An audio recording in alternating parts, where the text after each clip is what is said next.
Така. Продължаваме да снимаме селото. Село с перспектива.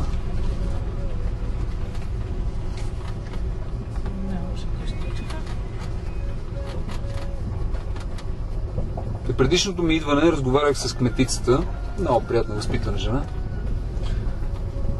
И обясни, че даже англичани вече са се заселили тук. Естествено, знаете, те са навсякъде. В радиус 50-100 км до морето. Лекичко. Стана с катлък. Сега ще ви покажа къде точно са англичаните. Колко интересно са си направили. Всъщност не знам дали това са те, но как да си спомням, ето тук е някакъв малък скромен къмпинг. Са си спретнали. 3 къщи близнаци, 3 знаци, ето с дворче, жезлонг отпред. Романтика.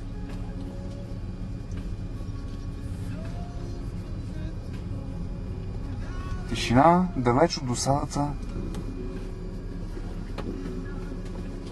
на крайбрежните градчета. И сега продължаваме към морето. Засичите. За 9 минути и 53 секунди трябва да стигнем.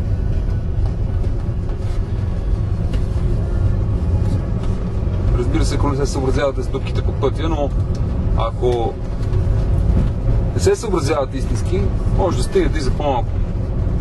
Ако се съобразявате, плюс-минус 5 минути. Това е главният път на селото. Църквата. Къде е църквата? Това ли е църквата? О, параклищик. Това ли е църквата? А? Храма небесен? Може би. А тук може по икена. Така.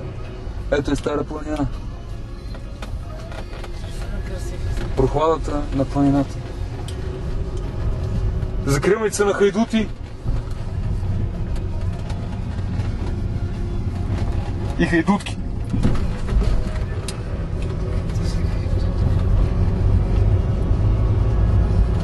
Ето. Местната кръчма. Чачо. Фона. Лъчето. Така. Дай, че гоним време. По време гоним? 9:53. Какво има да? Ето един състезател мира.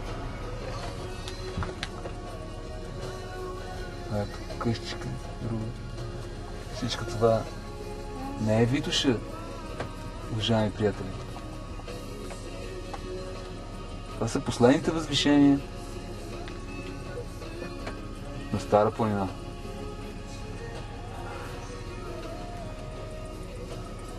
И най-долу в обзор вълните се мият в Стара планина. Че някакъв ме състезал отзаде.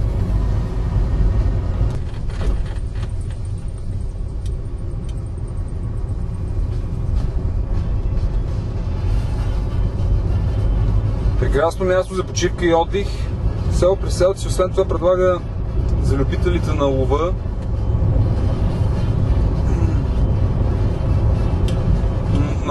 много големи възможности. От зайчета до пернати и едър дивеч.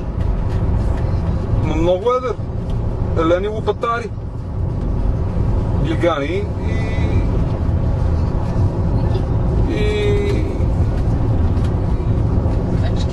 мечки стравници, да. Точно така. Ето още един кадър тук.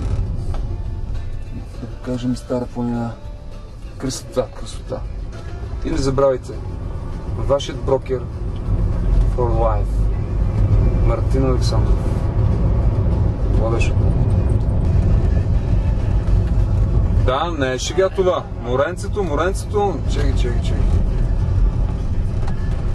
Ще дадем пак морето. Ще дадем пак. Ще се разминем с господина Москвиц. Да. Ето го моренцето. Ето това долу е обзор. Ето го нашето село, любимо нагоре.